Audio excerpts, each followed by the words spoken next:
Going to join us today. I was going to do welcome and introductions, but right now it looks like it's all folks who know each other. Am I right? If somebody doesn't know us all, well, yeah, we are expecting some new guests today, but I don't see them yet. So maybe we'll do an introductions thing at the end if they join us. So welcome everybody. I don't have anybody in public forum, but since this is televised or broadcast, we need to read the public forum. So those interested are invited to address the Hope Suicide Prevention Task Force on any subject not on today's agenda, orally via the Zoom webinar. Speakers may provide their name, city of residence for the record, and comments may be limited to 3 minutes or less at the discretion of the meeting coordinator. As an item not listed on the agenda, no response is required from the city staff or the Hope Suicide Task Force, and no action can be taken.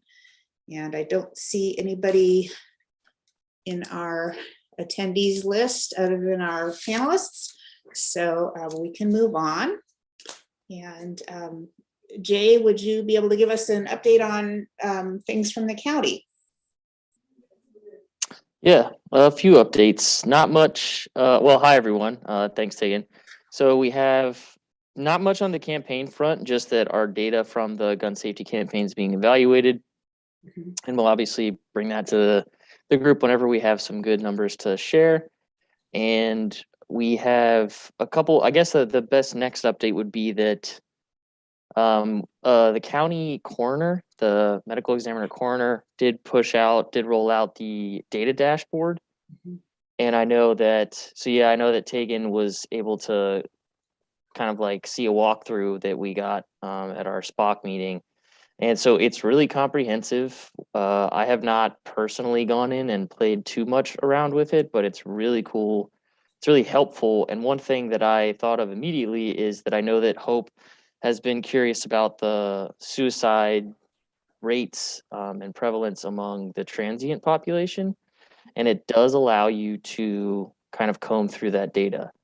So hopefully that's something that you all will find to be a valuable tool. I think it's going to be amazing for us moving forward. And you can also get data visualizations, so you can get tables and charts. I'm not sure how like user friendly it is, but if you all do get a chance, it's going to be amazing. I'll try to pop the link in the chat here if that's helpful, Tegan. That would be super for the group. Thank you. But that data dashboard was something that was really cool that came out. So again, for the transient, it looks like we will be able to, there is some type of number we can get regarding transient suicides. So that's one big update that I thought would be helpful for Hope, considering the questions last meeting. The next item I would say is we have been working for quite some time with our partners over at Stanford on the tool for evaluating media portrayals on suicide. And so this has been a tool that we developed based on the guidelines and recommendations for reporting on suicide safely. And this is something that's available to the public on the Media and Mental Health Initiative from Stanford.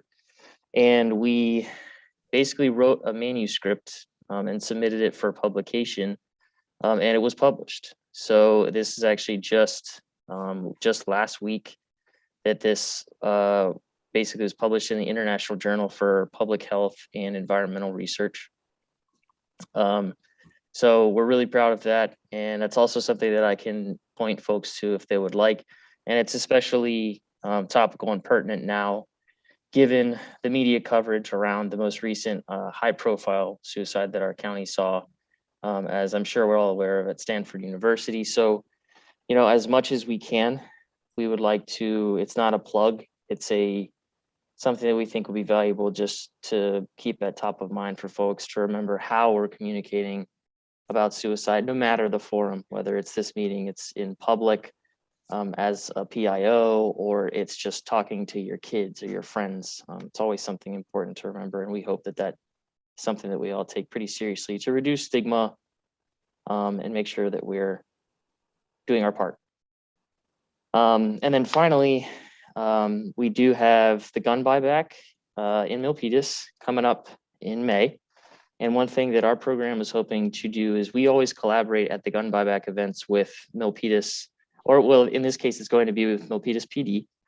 And we always collaborate with our county public health department on handing out some resources and gun locks and stuff like that. So we thought it'd be great if Hope Task Force has maybe one person, maybe two, who would like to volunteer to lend us a hand and be the representative for Hope in kind of just getting some materials out on gun safety and suicide prevention to the community, because we would probably expect a pretty good turnout at the gun buyback. And it sounds kind of counterintuitive, but they can kind of be fun. It's kind of like an air of excitement. Everybody's feeling good.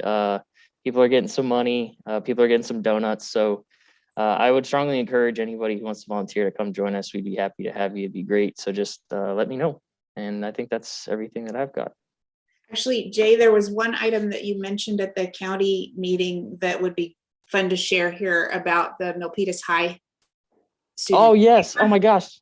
Tegan, I'm so sorry. I forgot. That's okay. Good call.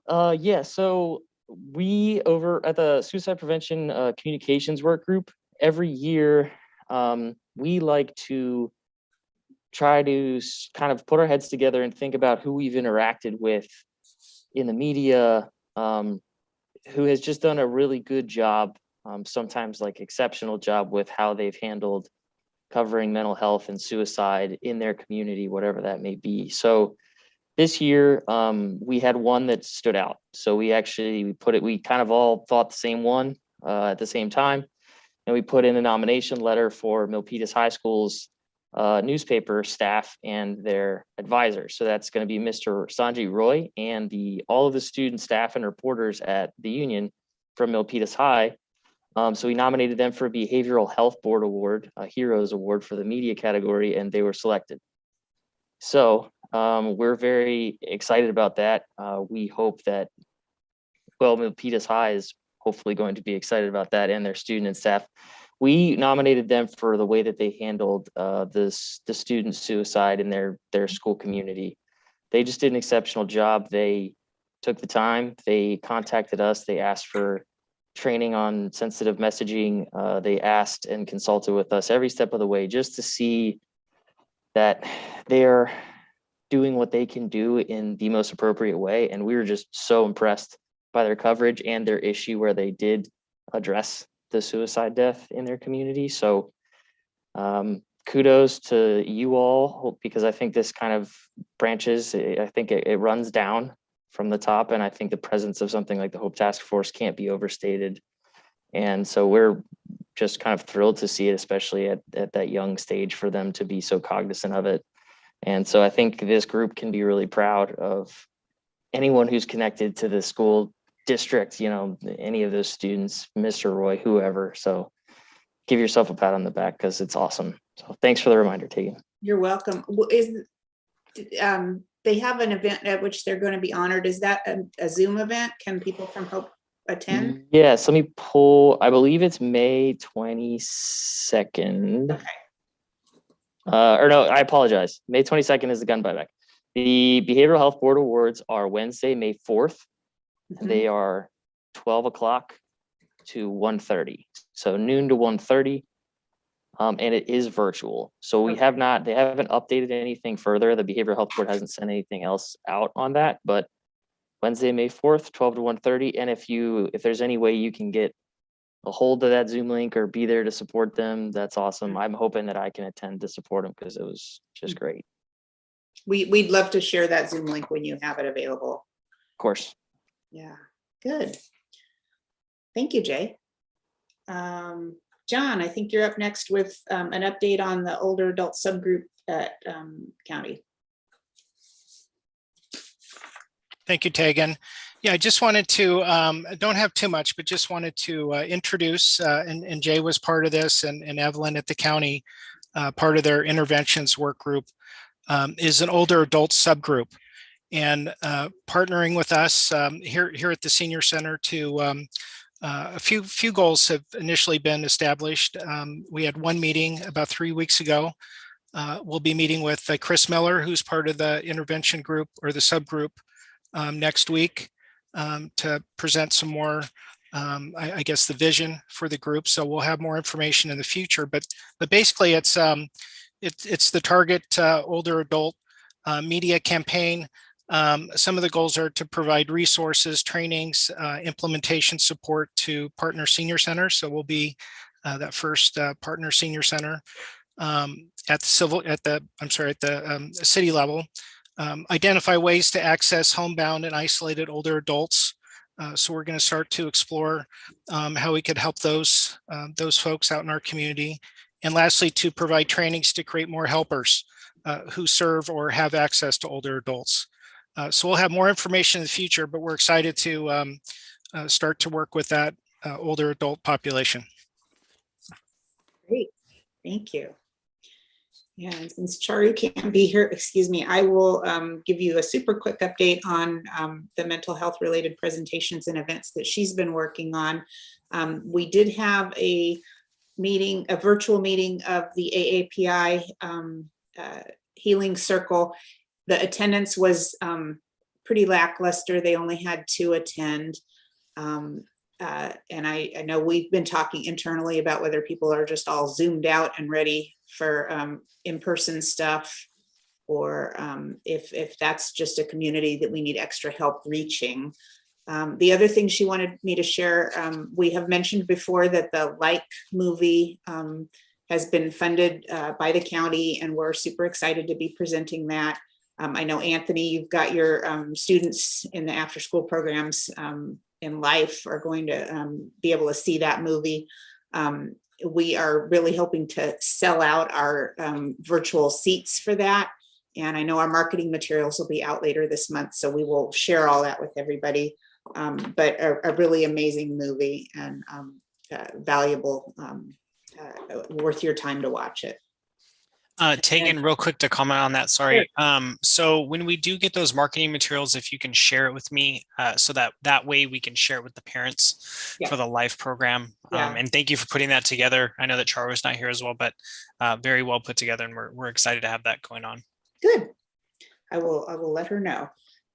So I think the bulk of our meeting today is probably going to be our planning discussion continued. I think everybody who's here was here last month, when we came up with some topics, and I did include with the agenda kind of what we had talked about last time, the existing work groups that we have right now and what they're currently working on, and then suggested initiatives or target groups.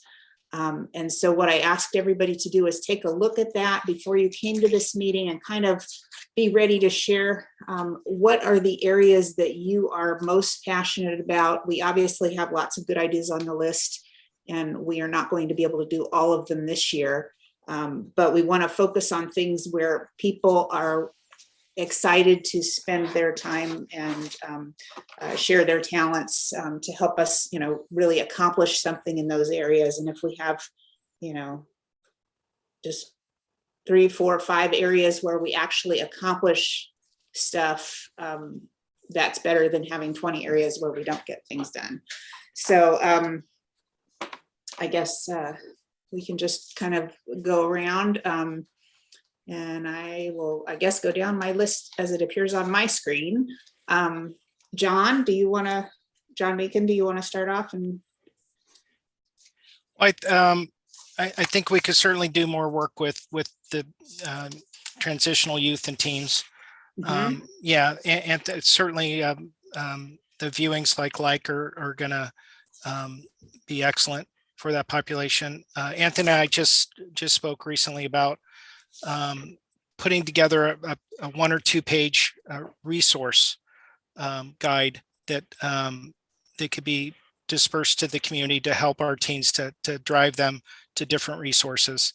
And just, having Jay and the county support and all the wonderful services they provide to get that information out there digitally, and then also have it, available on hand.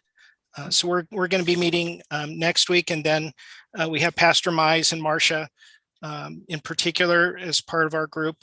We have some other ideas that we can include in that. But that's kind of, I think there's a lot of work to be done in that area, and certainly like to keep that on the list and make that kind of a priority for us this coming year. Okay. Let's see, how about Jay? What areas do you think are most urgent for us to focus on? I mean, I personally want to say veterans. I hope I'm not saying that out of like sort of homerism, you know, just because I tend to work with, that's part of my mandate and my job, but just in part of my regular duties, I cover, I just monitor the media more or less, and veteran suicide is worsening before it's getting better. And I will say I'm not familiar with how big the veteran community is in Milpitas itself, but I would say that I think that's something that I'd like to stress. And I know that the VA reached out to us recently to try to get more regular programming scheduled. And so I'm taking that as kind of an anecdote of concern that I'm going to assume might also fit for Milpitas. So I personally think maybe veterans. Okay, great. Liliana? Yeah, definitely veterans. I've been working most of the month trying to connect with the VA, and I've gotten those. They're gonna, once the Veteran Commission votes on it, we're gonna have some speakers come out, and they're gonna be actually giving us stuff for our tables when we have our events and things. And yes, nobody can get us down to the city level on suicide. And the other thing that we're working on with veterans is homelessness. And there's lots of other issues, but those are the two top ones right now. So I agree with Jay. That would be great to be able to work with the county and with Hope to help our veterans in Milpitas. Okay, thank you. Pastor Mize, how about you? What speaks to you on this list?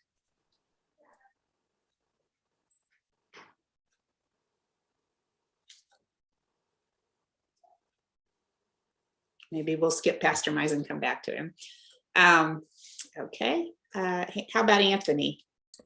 Yeah, so just kind of getting back to what kind of John reiterated on, I think we really want to take a focus and see how we can provide these resources for our participants in the community, you know, not only just our elder teens, but also our younger teens as well. And also kind of within that, having resources available for parents that are of that teen demographic, I think is going to be really crucial. And I know that as John described, we had talked about building on those potential resources and looking, you know, to the county to see what are some things that we can facilitate now as we've kind of approaching this back to the in-person life, if you will, and seeing what we can do here in Milpitas, you know, at our teen center, at the senior center to provide. So that those are kind of the things that we're looking at. We're trying not to be too aggressive with those. So, you know, just trying to do some things that are actually realistic this year. Okay, great, thank you. I think I got my volume off now, or on. Is it on? Oh yeah, please go ahead. Okay. Sorry, I'm driving. And I was trying to get the volume. Yeah, I'm, like you said, I'm with the youth group, and that sounds really great, what they've said already. I know Jay mentioned that he doesn't know how many veterans are in Milpitas. Do we know that? Or? I don't know, and I don't know how we would find out exactly. Okay, maybe we could try to find out. And then also, of course, somebody mentioned homeless, so I think those are three really good ones I would agree with, for sure. Okay. Great, thank you. Bryant, how about you? Just working off my organization, Child Advocates in Silicon Valley. I would definitely like to learn more about resources for the youth work group. Just finding out just suicide prevention strategies, resources for parents once they're reunified with their child independency, how biological parents could help their teens or youth deal with, you know, these ideology would definitely help these families. Speaking off of Jay and John, I definitely the one group stands out to me is also veterans. That's a good question. Reverend Mays asked if there what's the population of veterans in San Jose or Santa Clara County. That's something that I don't know statistically or haven't heard anyone ask statistically. So I'll reach out to try to find out the number in the county. I'm not sure if we'll be able to get city, but I'll try to find the number there. Okay, great. Thank you.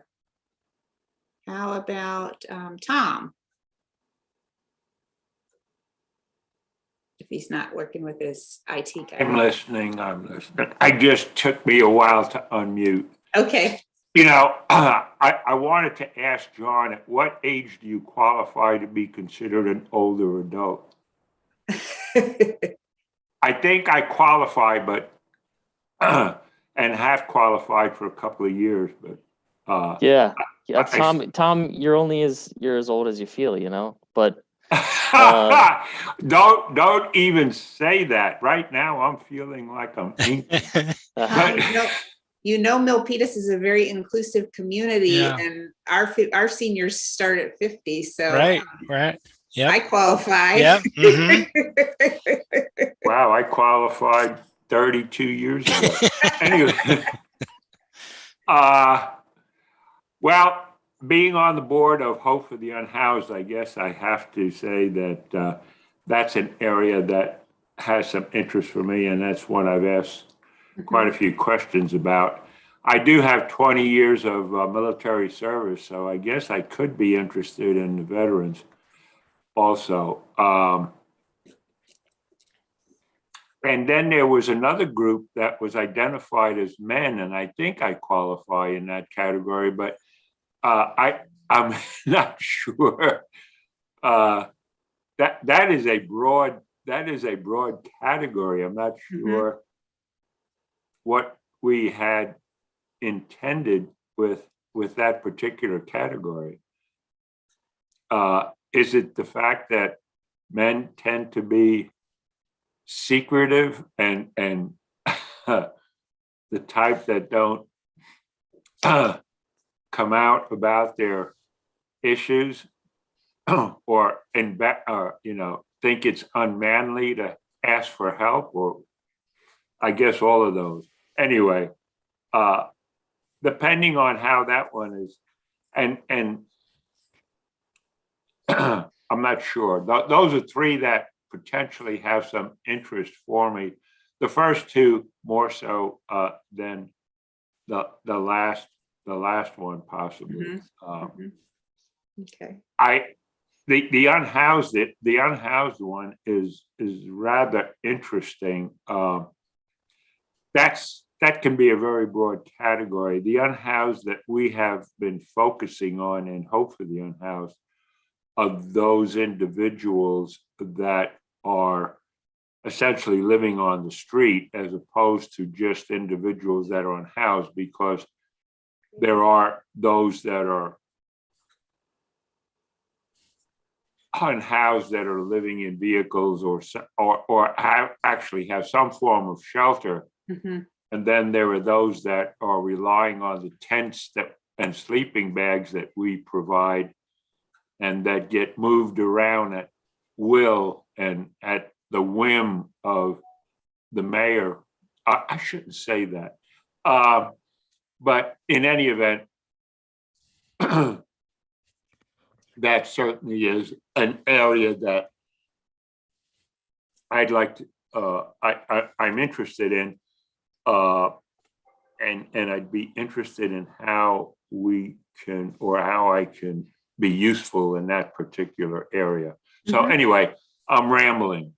But thank you, though. That sounds great. You gave us 3 areas that you were particularly interested in. Tyler, how about you? You know, I think the one that stands out to me the most is probably the Hope outreach at city events, because honestly, I think these are all equally important initiatives. You know, obviously with these virtual meetings because of COVID and all that, I think now we have the opportunity to get out there and really push ourselves out there and get information out about us, because we really haven't had the opportunity to show people who Hope really is. And I think we can kind of cover all those aspects by doing the outreach. Mhm. Mhm. Leanne, I don't think we've heard from you yet either. What areas on our list speak to you the most? I think I'm gone. I'll see you next time. Okay, thanks, Tom. Lon might have some like emergency stuff he's tending to. Who Okay, knows? all right. Oh, there he is. There There he he is. We can't hear you though. Oh, sorry, do you have a question for me? Oh, yeah, we just wondered if you, what of our possible initiatives, which one speaks to you the most? Which do you find most interesting and want to contribute on? So it sounds like there's a list I'm supposed to take a look at. Oh, you know what? Let me share it. I sent it to you guys, but I guess it would also help if I shared the screen. So I will do that. Sorry about that.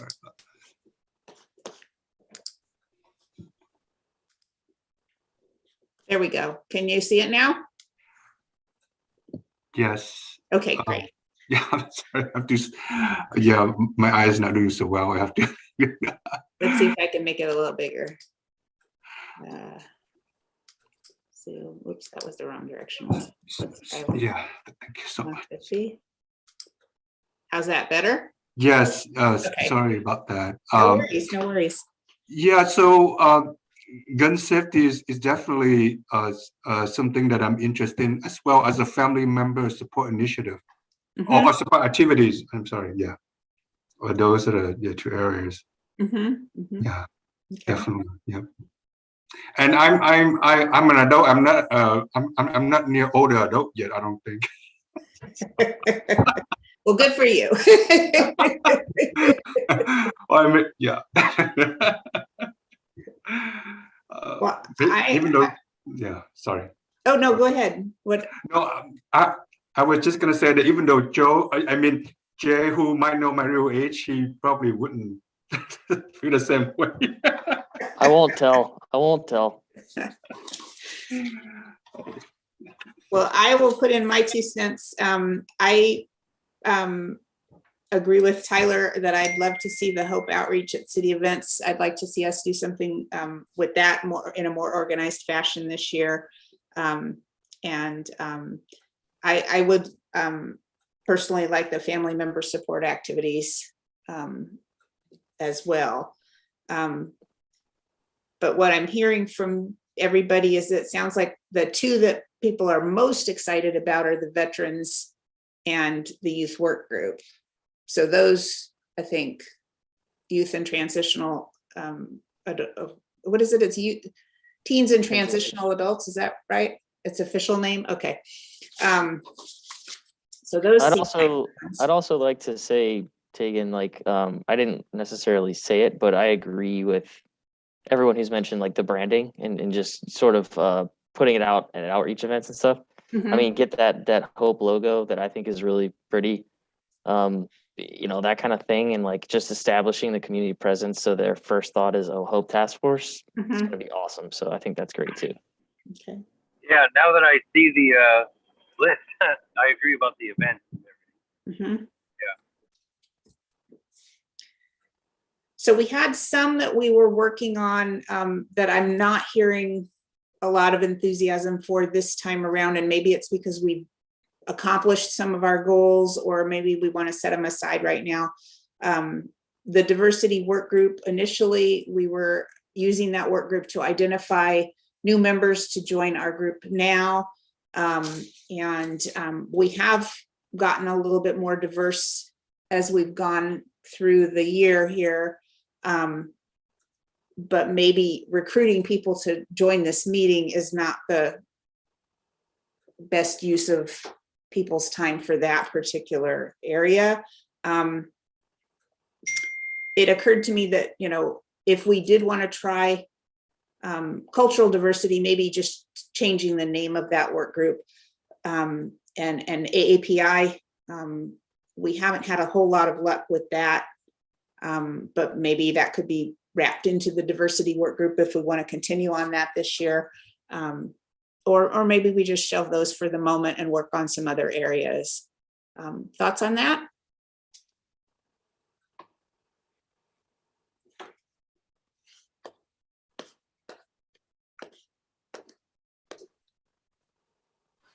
Okay, not hearing a lot of input there.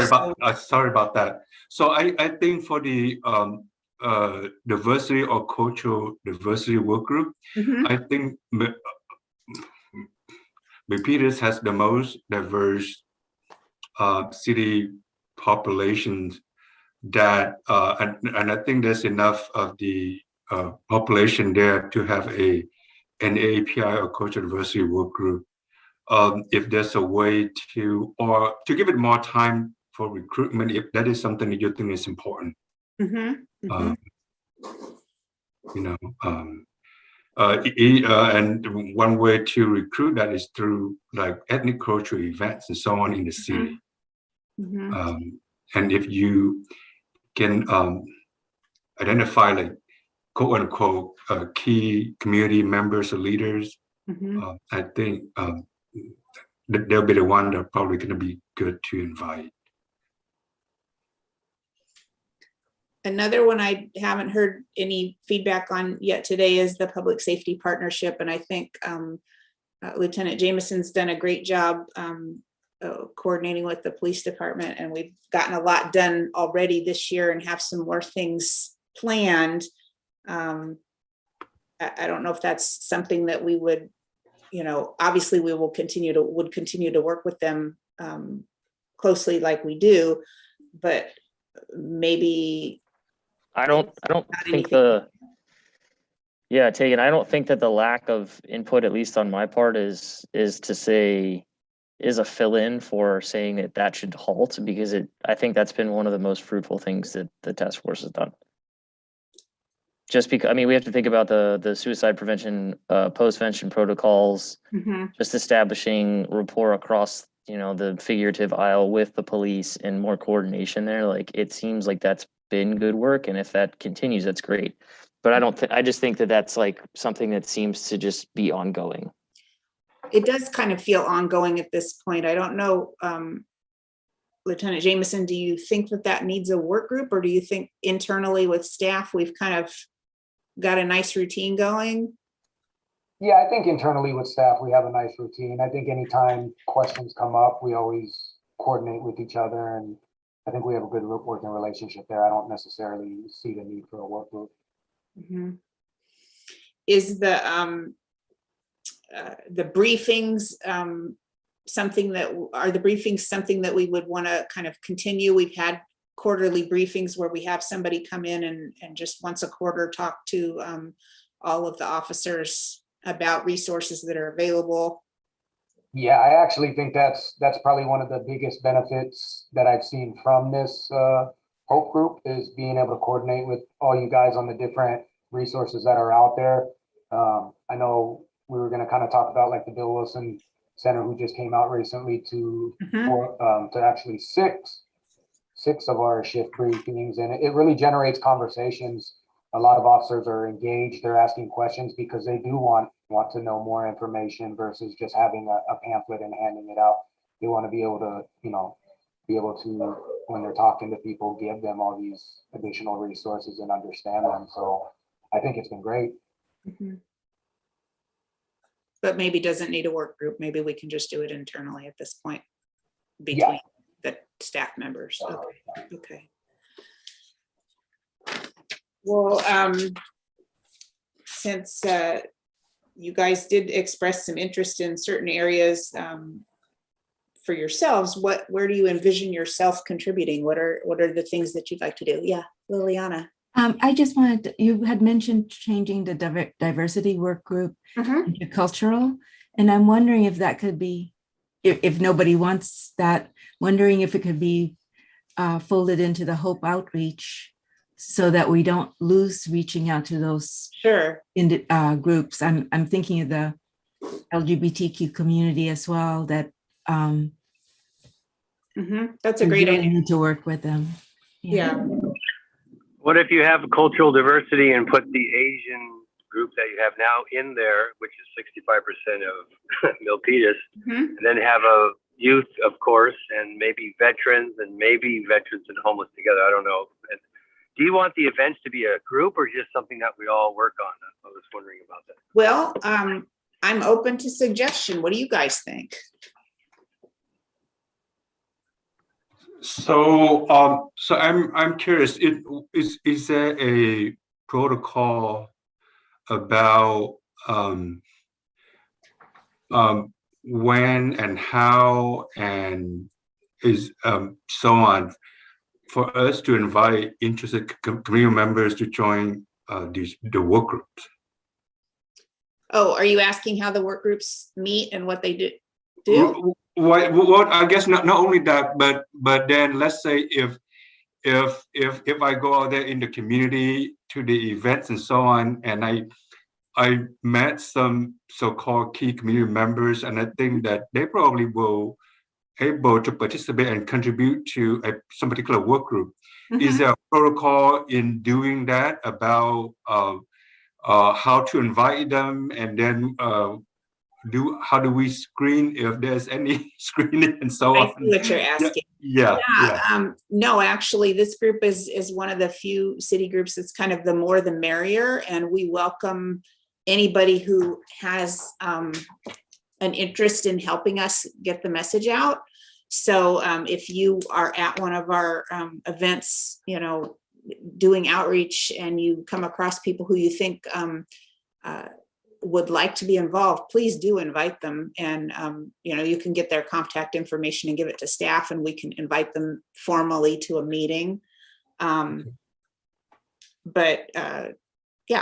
does that kind of answer your question? Yes, yeah, that's I guess, yeah, that helps a little bit. And also it's for example, like for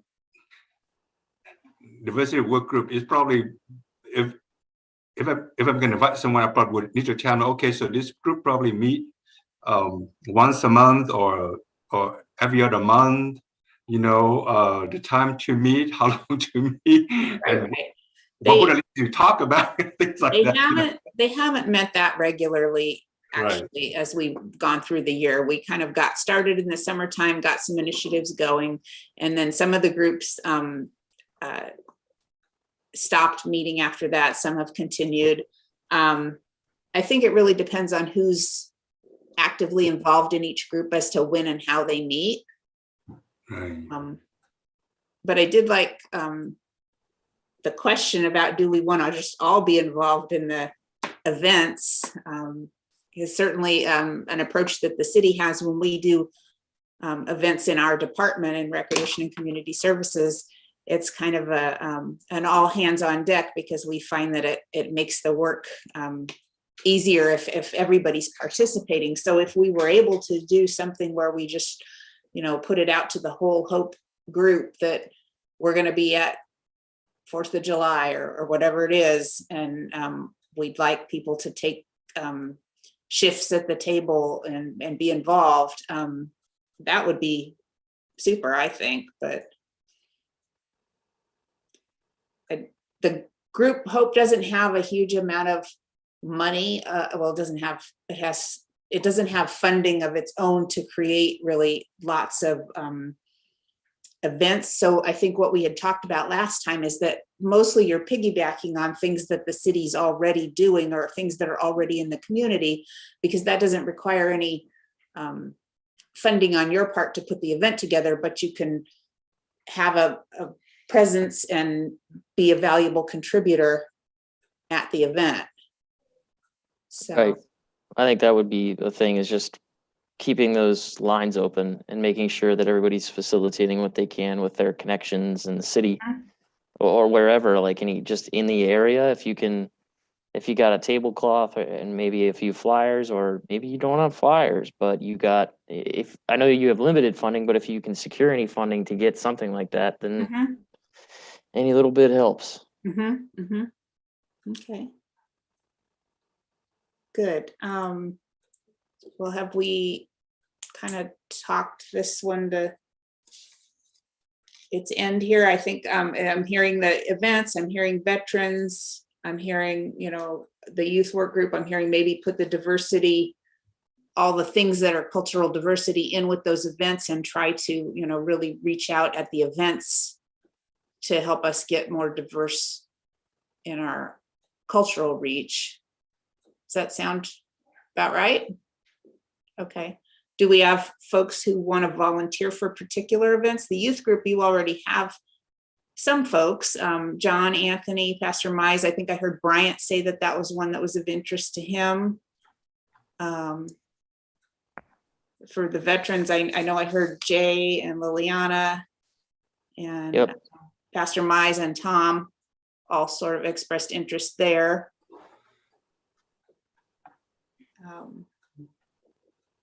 Anybody else want to raise your hand for a particular something or other? So I think what would help me is that if we know of like upcoming events, or even the event for this whole year is just listed, and then when you send out a meeting agenda and so on, and just I guess have those events listed the same with the agenda, so that people can take a look and what event, what day and time, so that they know, and sort of like they block out the schedule they can attend. Yeah, Lan, I'm happy to do that. I will go ahead and send you guys what our calendar looks like for city events coming up. Great. Yeah. Thank you. Okay, good. Well, I know we'll continue to revisit this topic.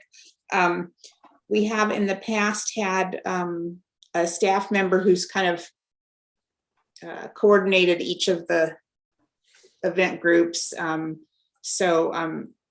and Anthony, I know you guys have worked on, and probably would be great if you could continue working on that youth and transitional adults one. And the diversity one, I've been working on that one, and I have my hand in events too, so certainly I can do that. And then veterans, I guess staff will rock, paper, scissors for that one and let you know who's going to do that one, and keep you posted. So I think we can close that topic. Quick question. The gun safety and gun house, is that just going to be, instead of a work group, just an ongoing discussion? Well, or? Yeah, I guess, I mean, I had heard a suggestion of putting kind of including unhoused with the veterans in a way. And maybe there's certainly some overlap in those two communities. So that might be a thing. Gun safety, I didn't really hear a lot of folks raising their hand for that. Lan was interested. Obviously, we all care about it, but I don't know if that's the thing that we're all focusing on right now. So maybe, PD's doing their gun buyback, and maybe we're supporting the event that they're doing and some of their efforts. That sounds more like an event. Mm-hmm. Could be. Yeah. Yeah. Okay, great. Well, I think that's a good place for us to start. And Lieutenant Jameson, I had you on the agenda to tell us about Cortico. So if you don't mind, we'd love to hear about it. Yeah, so one of the initiatives that we had talked about earlier in the year was to work on mental health support training for officers. So I had mentioned to Tegan that we recently rolled out a Cortical Wellness App. So I just wanted to briefly talk about what that is.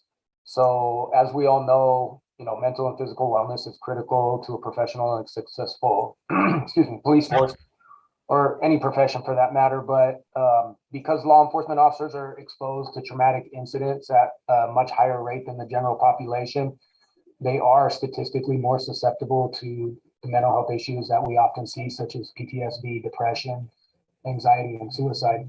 Excuse me. So to proactively address those challenges, our department did recently launch a customized and confidential wellness app that's available to all Milpitas Police Department personnel, including their families. And that app's called Cortico. It's the Cortical Wellness App. And it's essentially a one-stop shop for officers to access wellness resources. The app, it includes videos, articles, guides, all which are specifically tailored and designed for law enforcement professionals. The app is accessible to both the officer and their family members, and it really provides a comprehensive platform that has a trusted, effective, and relevant resources that officers don't normally get. The app also includes self-assessment tools on all those topics that I had mentioned earlier, like PTSD, substance abuse, even sleep and fatigue, and then the suicide prevention, as well as those guides on it has upwards to more than 60 behavioral health topics. All the clinicians within our MHN network, the chaplain contacts, as well as our peer support team contact information is available on that wellness app. And that makes it easier for personnel to schedule services and speak with someone to get additional resources if they do feel the need to reach out. Our goal obviously will be to utilize that technology to help personnel build resilience and those building blocks needed to avoid the negative long-term effects from this profession. In speaking with other agencies that already use Cortico, as well as the Cortico officials, the app users were found to more likely use the support resources because of the easy and confidential access from their smartphones. I think we've all noticed historically employees usually aren't fully aware of all the available resources through EAP, and they would often have to find themselves in the past asking a supervisor or going to HR to reach out for that information. But all this information is right there in the app, and so and a lot of times people didn't reach out because of the stigmatized perception of asking for help. So I obviously think it's a great addition to our focus on officer wellness and mental health resources, and it addresses a lot of the health challenges that officers face over the course of their career. I think you're on mute, Tegan. Do you guys have a way, while obviously you're not knowing who's using Cortico, do you have a way to know how much Cortico is being used? Yes, we do. So we never know who uses it. It's obviously 100% confidential, and we want to keep it that way so officers and their family use it more often. All we'll get at the end of the year is how much access, how many times it was used. Mm-hmm. And then obviously we can tailor it if there's additional information that needs to be pushed out. I mean, even information that may come from our task force that has different resources, we can always push that information to Cortico, and they can put it on their app for the officers to access. That's great. Do we want to just continue with you, and you can share about the public safety? You kind of already told us a little bit about the Bill Wilson. Yeah, I don't think there's too much more to add. I mean, I think all, the Bill Wilson, the Uplift, and NAMI have all been great resources that have come over the past year to give these briefing trainings. And I mean, officers are extremely engaged in the conversations, asking a lot of questions. We do have some advanced officer training coming up in the next several months, probably in the summer months. So one option we had talked about was bringing Uplift back, because they actually do some a little lengthier of training, usually about an hour. They do it for a lot of the local agencies in the area to kind of assist with that, the mental health support training for officers, just to provide them with more resources, scenario-based training. So I definitely think all those groups have been extremely helpful. Good. Glad to hear it. I'm obviously Chari's not here, so I'll skip the AAPI update. John, did you have anything else that you haven't already shared that you'd like to share with us about the teens transitional youth? No, nothing. Just what we mentioned before. Okay. Again, yep. Okay. Great. Well, I did say at the end of the meeting we would go around and introduce ourselves if anybody new came, and actually we do have a new person, but I need IT to help us by moving them over to a panelist. So hopefully IT, you can hear me, and that you'll move Stephanie over to join us so she can chat with us.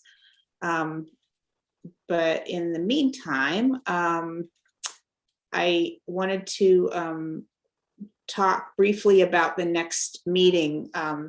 The city has gone back to in-person meetings for most of its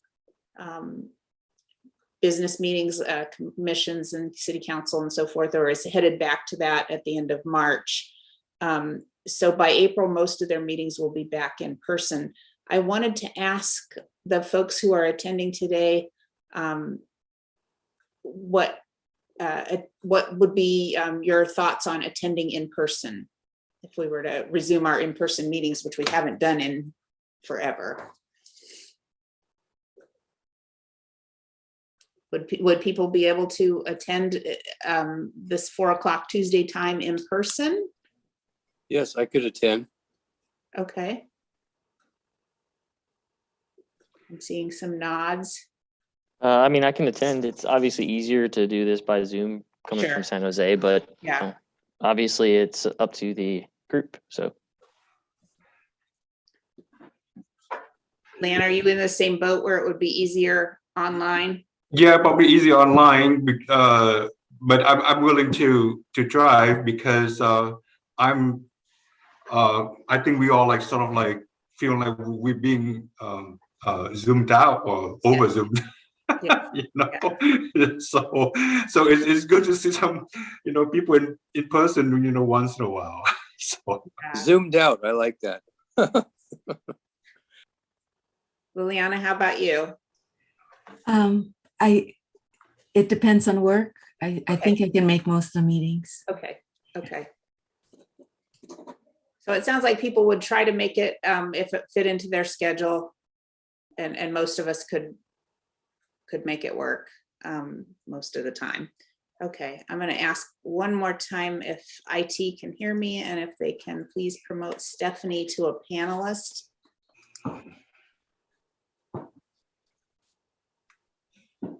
Thank you. Good. Well, Stephanie, welcome. I'm so glad that you expressed interest in joining our group and that you joined us today. I'm sorry I didn't see you in the attendees earlier when I was sharing my screen, but we'd love to meet you and hear how you got interested in HOPE and why you're interested in joining us.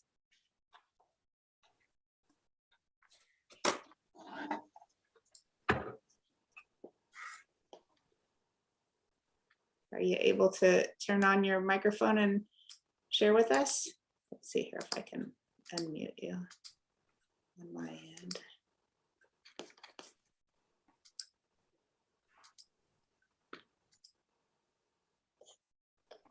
Hello. Hi. How are you? Welcome. Thank you. So sorry for the user problem. My name is Stephanie. Today my first day to join with the team. First of all, I would like to thank you for all of you for warm welcome me to the team. I live in Milpitas more than 25 years, but I try to contribute my time to over here because I still full-time employee, but I can here and there sometimes the city needs some volunteers, so I love to contribute my time in there. Great, thank you. Well, we're so happy to have you and look forward to having you join us at other meetings. Do we want to really quickly go around and introduce ourselves? We had kind of skipped that and I actually don't know what point in the meeting you joined us, Stephanie. So I don't know if you had a chance to meet us all. You and I have talked on the phone and I'm the Community Engagement and Inclusion Administrator and oversee the HOPE program. Yes. And Lan, how about you introduce yourself? My name is Lan Nguyen. I run the Suicide and Crisis Services for the County Behavioral Health Services Department. So that's what I do. I've been with the county for 22 years. Who's counting? But so that's and I'm in this position for 10 years as a manager for Suicide and Crisis Services. And John Macon? Sure. Hi, Stephanie. My name is John Macon. I'm a recreation supervisor here with the city of Milpitas, and I'm based out of the senior center. Nice to meet you. And how about Anthony? Hi, Stephanie. My name is Anthony Teixeira. I'm the program coordinator also for the city, and I oversee youth and teen programming. Yeah, thank you. Bryant? Hi, Stephanie. My name is Brian Chow. I am a CASA specialist. I supervise court-appointed special advocates to advocate for youth in the dependency system. And Jay? Hi, Stephanie, I'm Jay Donahue. I am a coordinator with the County of Santa Clara Behavioral Health Services Department, specifically in the suicide prevention program. Yeah, thank you. Lieutenant Jameson? Hi, Stephanie. Tyler Jameson. I'm a lieutenant over here at Milpitas PD, and I've been a member of our peer support team for many, many years. Liliana? Hi, Stephanie. I'm Liliana. I'm a citizen of Milpitas, and I'm on the Veterans Commission. And that's why I joined Hope. Thank you. Yeah, thank you. Yeah. Pastor Mize? Yeah, Robert Mize, Cathedral of Faith Milpitas, and I've been part of the task force from the very beginning. And I think Tom left us for the day, so I'll skip Tom. And Vince, you've been so quiet doing your job there. Stephanie, my name is Vince from the city of Milpitas. I am a recreation assistant and based out of the senior center. And Vince is our recording secretary. He keeps us honest with our notes here. So, okay. It seems like everyone in the working in the city just accept me. Good. Okay. Well, thank you, everybody. I guess we'll try to meet again in April, on April 12th, and probably try an in-person meeting and hope that those who are able can join us. Yes. And we'll see you then.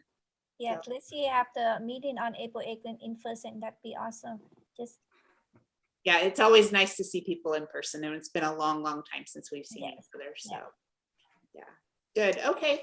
Well, welcome to the group, Stephanie, and thank you all, the rest of you, for joining us again this month. And we'll see you soon. I will be in touch with you about the events calendar. I'll share that with you.